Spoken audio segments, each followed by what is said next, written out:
Hello ಸ್ನೇಹಿತರೆ, ಎಲ್ರಿಗೂ ನಮಸ್ಕಾರ. ಈ ವಿಡಿಯೋದ ವಿಶೇಷ ಅಂತಂದ್ರೆ, ಇಷ್ಟು ದಿನ ನಾಟಿ ಕೋಳಿಗಳಿಗೆ ರೋಗ ಬರ್ದಿರೋ ಥರ ಮೆಡಿಸಿನ್ ಯಾವ್ದು ಹಾಕೋದು ಮತ್ತೆ ಔಷಧಿಗಳು ಯಾವ್ದು ಹಾಕಬೇಕು ಯಾವುದು ಏನೇ ಅಂತ ಇಷ್ಟು ದಿನ ಹೇಳಿದ್ವಿ.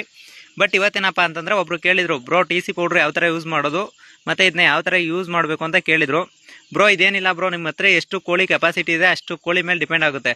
ಈಗ ಒಂದು 30 ಕೋಳಿ ಇದ್ರೆ ಅರ್ಧ ಸ್ಪೂನ್ ಹಾಕಿದ್ರೆ ಸಾಕಾಗುತ್ತೆ.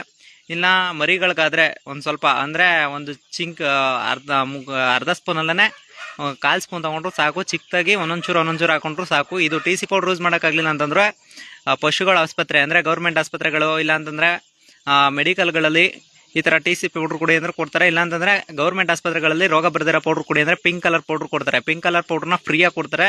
ಅದನ್ನು ಹಾಕಿದ್ರು ಕಂಟಿನ್ಯೂಸ್ ಅದು ಅರ್ಧ ಚಮಚ ಹಾಕೊಂಬಂತು ಅಂದರೆ ಯಾವುದೇ ರೀತಿ ರೋಗ ಲಕ್ಷಣಗಳು ತುಂಬ ಕಡಿಮೆ ಫ್ರೆಂಡ್ಸ್.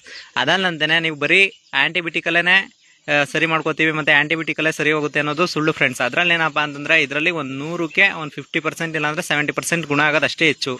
ನೀವು ಹೆಚ್ಚಾಗಿ ಏನು ಮಾಡಬೇಕು ಅಂತಂದರೆ, ರೋಗ ಬರೋಕ್ಕೂ ಮುಂಚೆನೇ ಅರಿಶಿನ ಪುಡಿ ಉಪ್ಪು ಪುಡಿಲಿ ನೀರನ್ನ ಫಸ್ಟ್ ದಿನ ಕಂಪ್ಲೀಟಾಗಿ ಕುಡಿಸ್ಬಿಟ್ಟು ಆಮೇಲೆ ಇದನ್ನ TC ಪೌಡ್ರ್ ಯೂಸ್ ಮಾಡಿದ್ರೆ ಬೆಸ್ಟ್ ಫ್ರೆಂಡ್ಸ್ ನಿಮಗೆ.